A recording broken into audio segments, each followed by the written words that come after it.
Okay, we are now Jumping now, recording. Good morning. jumping, jumping, Alan. We are actually closer to each other than we've ever been. Pretty close. Yeah, yeah, by a good margin actually. Yeah, because what, Yeah, Toronto to what, St. eight Catharines? minutes? Yeah, So yes, Toronto, St. Catharines. Well, I guess when we lived in Toronto, we were close, but still not close. right. Yes. You were Yeah, more in the west end, and I was kind of northeast, right. Yep. Yeah, and that's and then and then now we're 8 minutes away, like literally 8 minutes.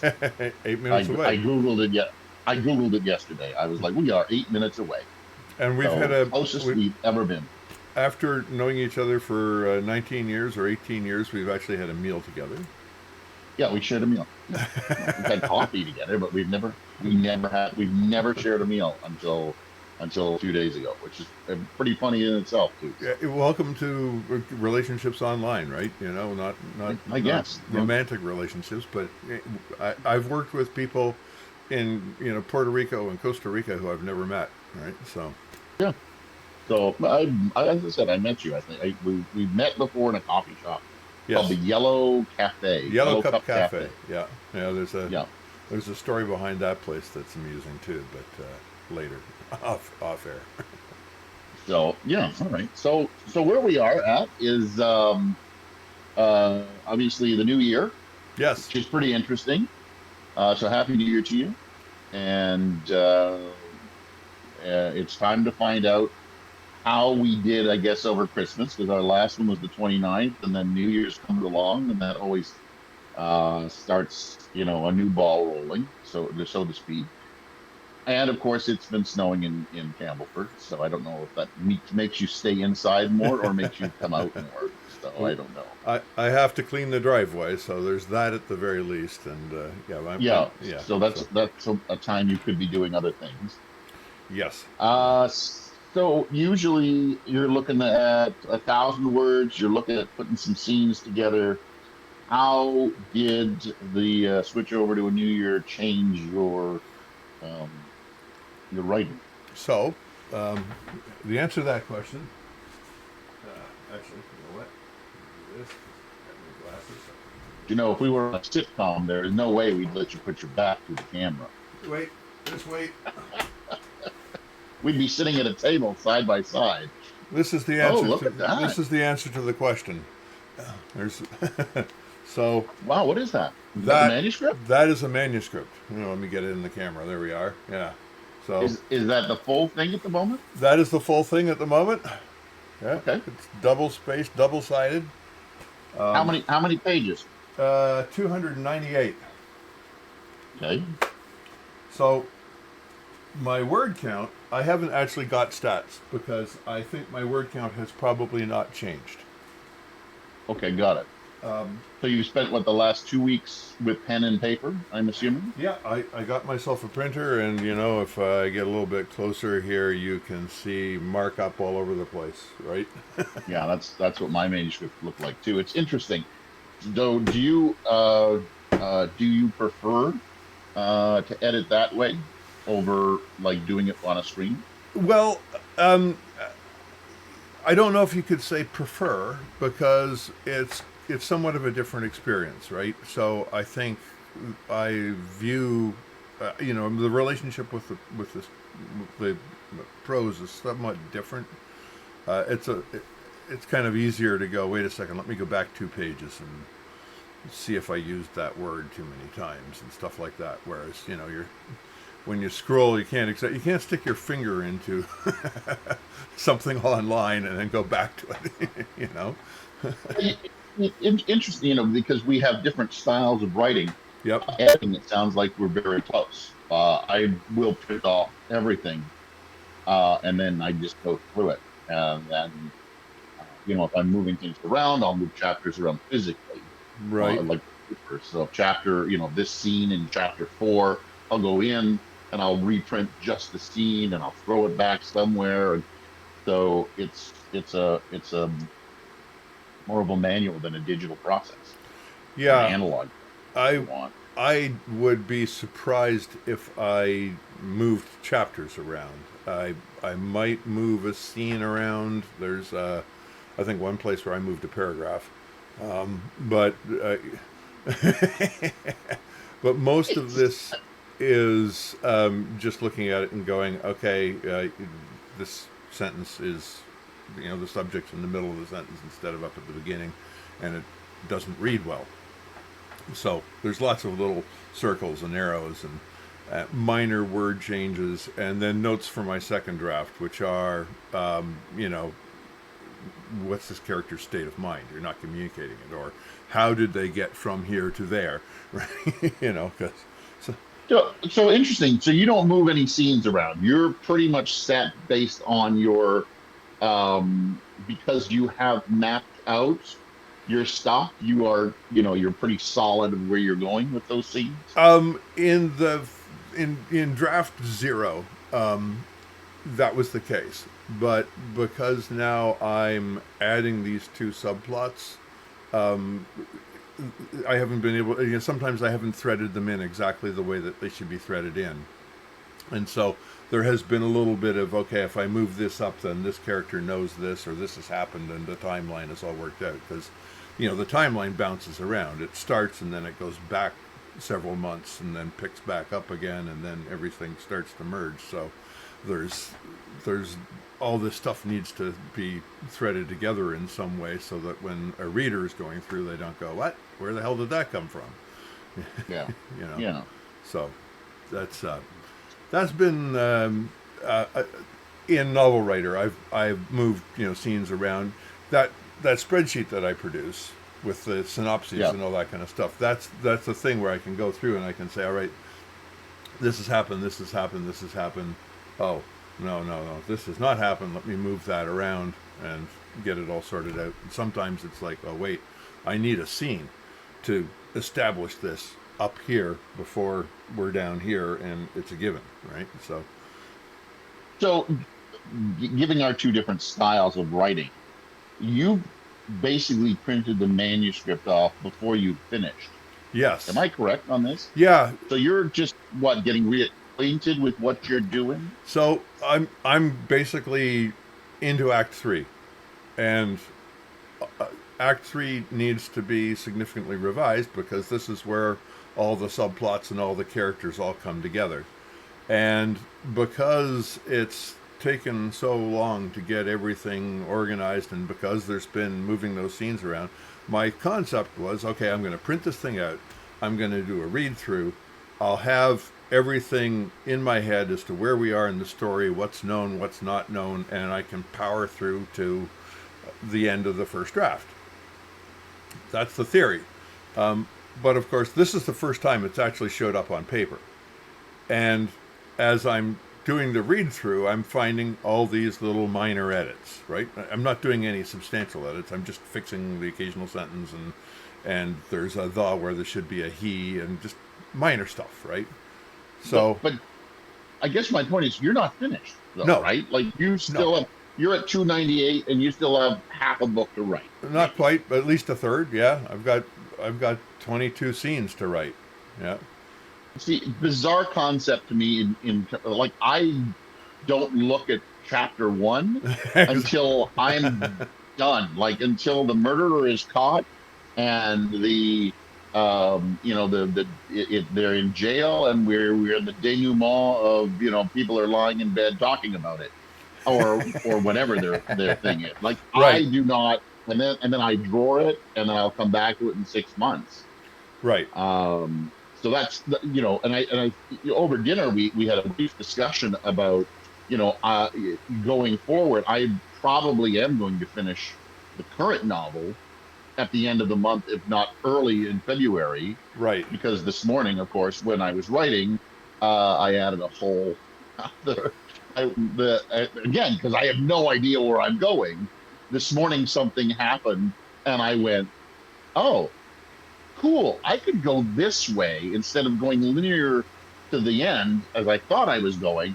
Suddenly, it just made a slight right turn Right. in one plot, and there's another left turn being done at another plot. So I can, I was like, I may not hit the 80,000 words that I wanted to at least get to.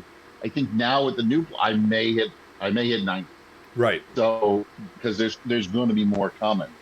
And Right. I thought I was there. I am at the end. I don't know. There's no more story to tell. And this morning somebody said something, and I went, oh, there is more story to tell.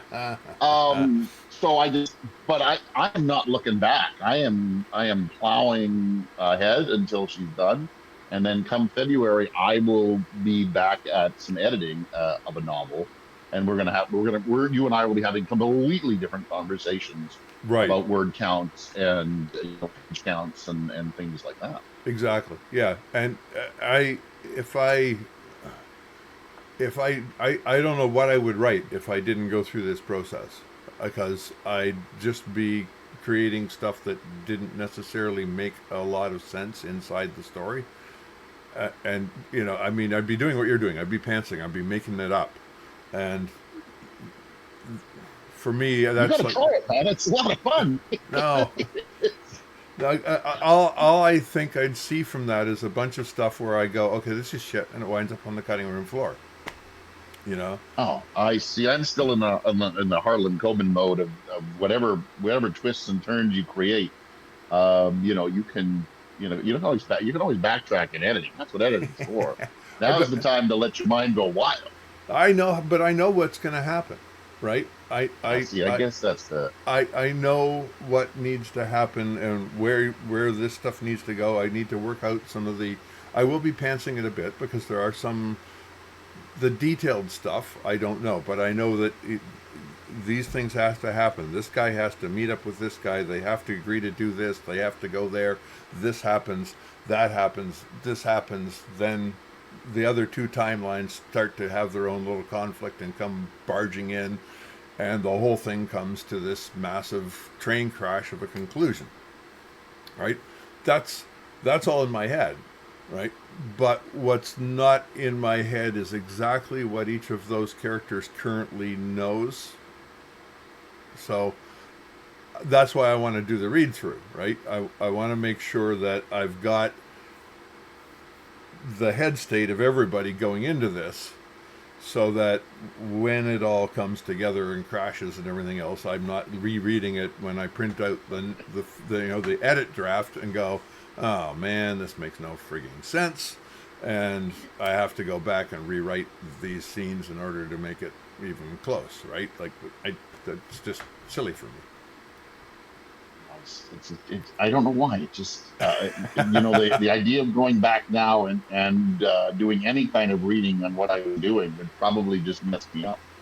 And that's, I don't know if that sounds, just ridiculous, but it would. I would be like, oh, maybe I shouldn't have done that, Right, right? right, yeah, Because I want to, I guess I want to let my imagination run wild and let you know, as writers, I, no, as myself, I do it early in the morning. You're a night writer. right, Geez, that sounds like some sort of superhero. But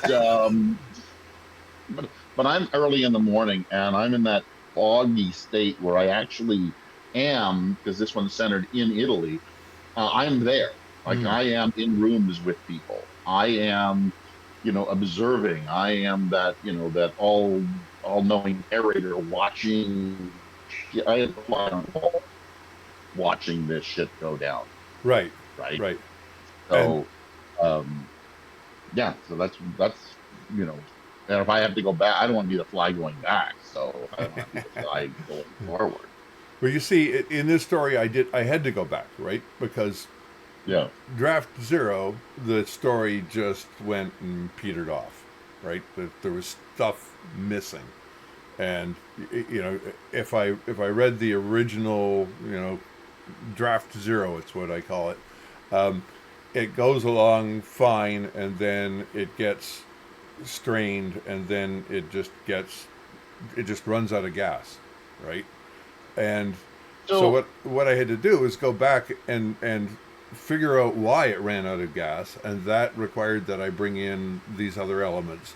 And so I'm at the point where I'm not that all-knowing guy in the room. I know that I've got all this stuff put together, but it's taken so long to get there that I've lost the all-knowing part. And Oh, that's why I'm all reading right. this thing, right? I need to be the omniscient narrator as I go into the final scenes. So you're manuscript printed out, 298 pages. How long you've been at it, first of all, so we should find out where you're at on this. So are About you I'm are about a you week in. halfway through or I'm about okay? a week in, and I am on page 87. So coming up on halfway, or no, coming up on a third.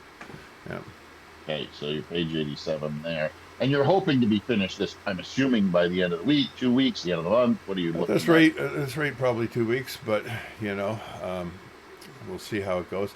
It's interesting. It's weird. I appear to be more of a morning editor. Oh yeah, the fresh head. Yeah, Yeah, absolutely. I I may be more of a night writer, but this is something where I come in early in the morning and I'm looking at it and it's like, okay, yeah, this is that, and I'm enjoying it a lot more than I thought I would. Um, I noticed that if it's like if it gets to be 9 o'clock and I have not put pen to paper or started any kind of edit, I'm like, nope, not today. nah, Like it's like the day is gone. It's like the day is lost. I'm like, well, oh, too late. So I just can't. So as for where I am, mine's a pretty easy. I wrote 8,937 words this week. Um, 8,937. Okay, sorry, yeah, 8,937 words wow, for a grand total so far of 67,464, which is where I thought I was like, okay, if this is coming to the end, I may not hit my 80,000 minimum, right, which is what I said as I always said that as my minimum. right, yeah, My Dabble, which is the program I use, gives you 50,000, and I'm like, that's a short story. No one's looking at 50,000 words it's a anymore. short novel Um, or that's in novella territory, right? yeah. Yeah, So I'm like, no, I always push it to 80, and then hopefully I'm gonna go blowing by that. As far as chapters, I'm at chapter 65. Don't ask me scenes because I am, every chapter has got, at least two or three scenes in it. So, right. um, and as I said, I am trying to, plow full steam ahead into the end of the month to finish this. Right. So that's where I am. And your goal is 2 weeks, Yeah. Yeah, I correct? think that's pretty good. And then so the process is going to be, because I didn't expect this to be an edit round. I expected it to be a read through and then finish the damn thing. But I just can't abide the stuff I'm reading. I you know So away to the editing bay we are at. Yeah, Oh, exactly. And I'm not doing any substantial edits. The most substantial thing I'm doing is writing a note for second draft, right? Like saying, okay, we need to do this here. I'm not going back into the manuscript and adding a scene or something like that. Um, so you're still looking at having oh, your hold on. I've lost your 84, audio, 85. and I may have lost you. Wait, I think you're back. Say hello. I'm still here. Okay, good. Yeah. Okay. So you're still looking at 84 to 85 scenes. Yeah. So Yeah, my scene count shouldn't and, change much. It might go up or down two or three. and and you say your word counts about. So are you gonna put these edits in? Like you're gonna after the 298? Yes, Are you gonna get back in front of the computer and go quick edits, I'm or are going you to. just gonna leave them on paper and then start writing again? I. The answer to that's not 100% clear, but my gut feel is I'm going to put the edits in and I'm going to print it again, Okay. and then I'm going to read it through, and hopefully then the number of subsequent edits will be very small, and I can just tack one per 2 or 3 pages instead of five per page, and and use that to read it like a reader would, right? Got it. To get the feeling for the pace and all those other wonderful things. I might make some pace notes. I've already made one pace note, And then I'll be the omniscient narrator again, and then it's back to the keyboard and hopefully bang it all out because as I said, I know what needs to happen, right? So it's actually starting to build up. I need to get that on the page. So I've got goals for basically a 2 week edit. So if you've been at it for, let's say, a week, Yeah. hopefully you'll finish, and by the time we meet again, which is Yes. again 2 weeks, Yep. you'll have had this, you'll have looked this through, edits to the computer, and probably by then you're looking at reading that second, going through that second read through for pace. Am I Right. correct on writing that goal down? Raid through. Yeah. Pace and just to be the omniscient to make sure my omniscient narrator actually knows everything.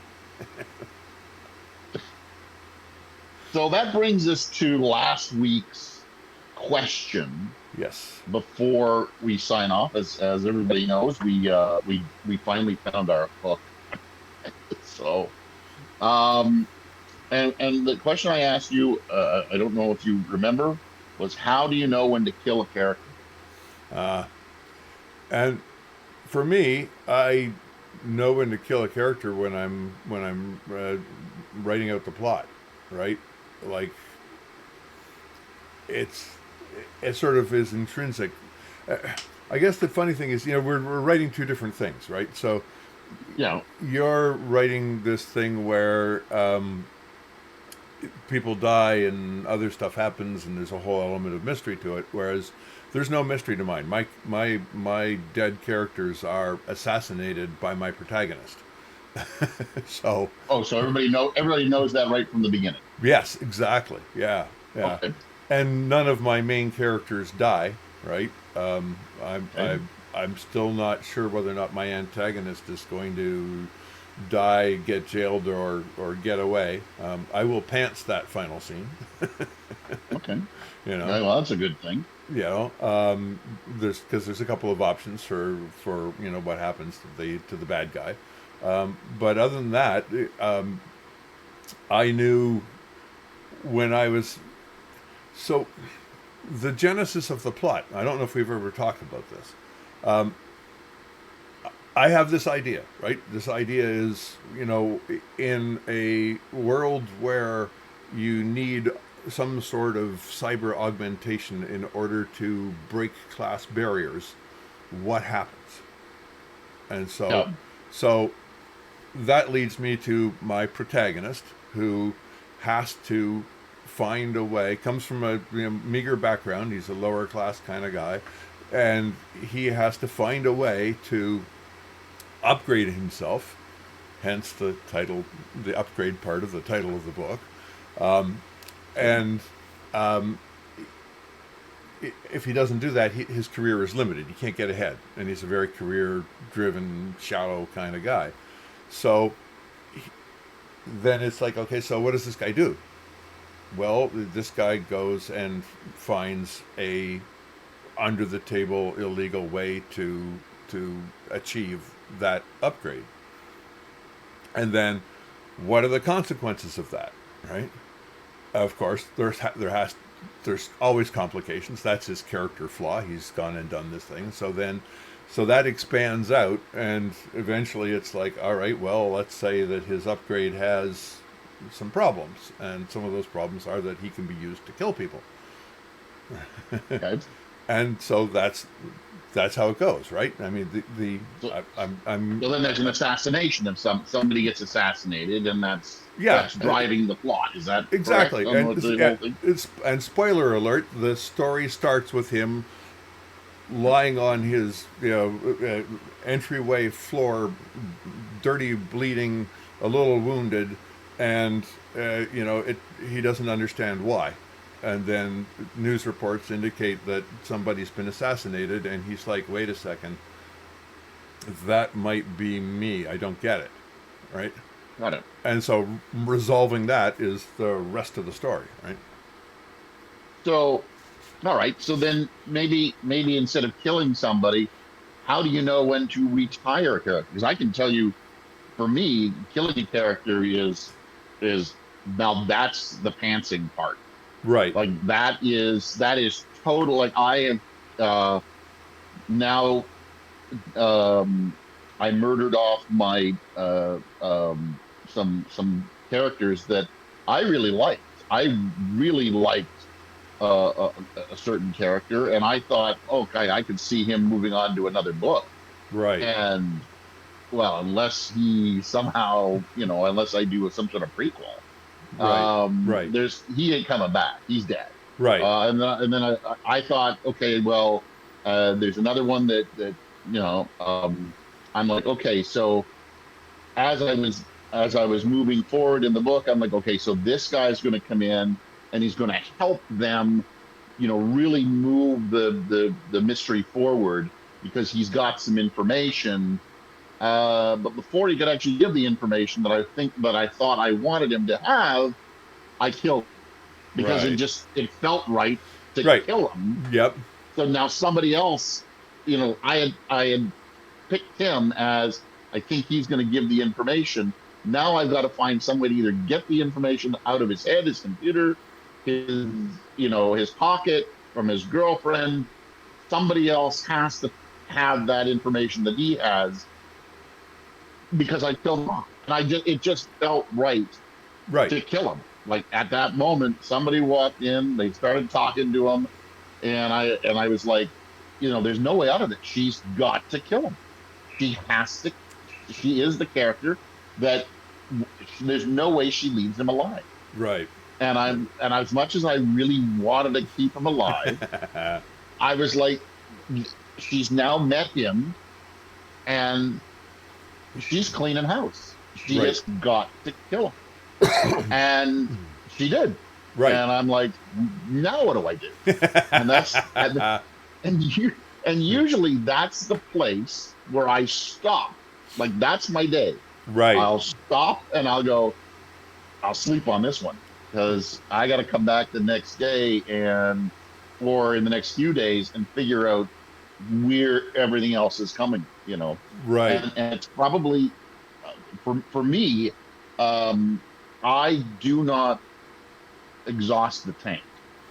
Right. I leave the table still with um still with things in my head just to let them sit around Right. because if I exhaust the tank, I don't know where I'm going next. Uh-huh. But Yeah, I that makes leave sense. some in the tank, and then it's like a car that you like It the milk ferments. carton, right, Yeah. in the fridge that nobody wants to finish. Yeah. It's that little slash. That's what it's like to write in the morning, and I'm like, okay, I'm going to stop here. Although I know what's going to happen, I still got to add more into the milk before I can pour it again. Right. So Right. And I guess this goes back to our discussion of series, because for me, when the book ends, most of the minor characters, at the very least, are done. Right. yeah, So yeah. So they just go away. Yeah. so I kill off characters left and right, and then I kind of hope for the best. Hope that I can figure it out. Hope that I can, come back. Hope I can get their information. Hope that they find a journal that he suddenly had that nobody knew, and there's a key in his pocket, or Right. somebody's going through his hair and they find a bobby pin that unlocks something. Anything that could happen that's interesting. Yeah. Yeah. Yeah. And I mean, most of my dead guys are just, they have Or just dead. well, and I mean, they the the the clues they provide is there a connection between them, right? Yeah. Like, why are these guys dead? As my homicide detective starts to look at all these cases, and she's used to, this is like, dystopian surveillance state. She's used to solving a murder by pulling up the surveillance cameras and going, he did it. And now she's faced with this swath of murders that are somehow not solvable that way. And so she's like, okay, what the hell is going on here? And then trying to figure out if they're all connected or not. And, some of them are and some of them aren't. So that's, So this besides at the end where you're gonna pants this whole thing, do you ever kill somebody off, or somebody disappears, like, I don't want to say by accident, because nothing happens by accident. We write it in there. right. And your brain's always think. But do you ever go, okay, he's dead? I think not in this book, but in some of the other stories I'm looking at. I mean, one of them, the sort of the central character is dead right at the beginning, so that's not anybody dying. I don't really have that story worked out, so I don't think anybody's dying. There's another one where it's more of a adventure science fiction kind of thing, and somebody might die there. Right, there might be a bit of a battle, and a character might not survive the battle, but it's not a shoot 'em up science fiction kind of story. It's more one where there's lots of cooperative people, so that's going to be uh, more of a surprise, I guess, than anything else. Like to everybody, it's going to be what the hell, how did that, why did that happen, who did this, right? Um, but because of the way you write, this is going to happen. oh, Am I correct? absolutely, yeah, because Okay. I mean, it goes back to what I was saying about the story. Like, there's a there's a story method that I think is useful for beginning writers. It's called the snowflake method, and it's what's his name, Randy Bergenson, and he says, okay, start with a sentence, and this is very much science fiction, space adventure kind of thing, which is why it doesn't apply to a lot of things. But he's like, start with a sentence. What would the elevator pitch be for your book, and then turn that sentence into a paragraph, and then turn turn that paragraph, into a set of paragraphs, right? Just sort of incrementally expand the whole thing until you've got the scope of the story together, and then go write the story, right? So that's a top-down plotting kind of process. I don't think that it necessarily gets you good stories, but it's a good way for me to start with an idea, like what happens in this area after the climate has collapsed, but civilization, the humanity hasn't been wiped off the earth. What are the forms of survival, and how do those people interact together, right? So that's the top line, right? And then you start to break that down and build a plot out of it. Right? So I guess to wrap a little bow on this topic, Yeah. nobody dies in your books or stories Oh, without your I lost your pre-knowledge. audio. Hold on. Oh, You're back. okay. So just to wrap this up in a little bow, Yep. nobody dies in any of your stories or books without your pre-knowledge. So far, yes. Yeah. Okay. Because with me, it's always a surprise. All right. You know what? That's it for this week. What I'm going to leave you with is this, because over dinner, my girlfriend asked you a question, and we had a lively discussion, and I thought I would bring it back here because maybe we'll have some more time to think about it. Okay. And basically, what is the role of AI in writing or artistry? And I think that was quite a lively discussion, and we'll have it between you and I in 2 weeks. Do we have to? Can't we just ignore AI until it goes away? Unfortunately, no. All right. All right. That You have a sounds good week and good luck on your editing. Right? Come here. Let me And, up. Come on. Let me see if I can get my huge lapdog to come up on my lap. Come on, up you come. Up you come. Oh, we're going to Here get we a go. last shot of a dog, which is good. Here we go. I haven't seen this one. This is Cooper. He's my 70-pound lapdog. Hey, 70-pound lapdog. Look at you. He's a Give him a pen and get him to write. Oh, and now Or a typewriter, he can knock out a few words.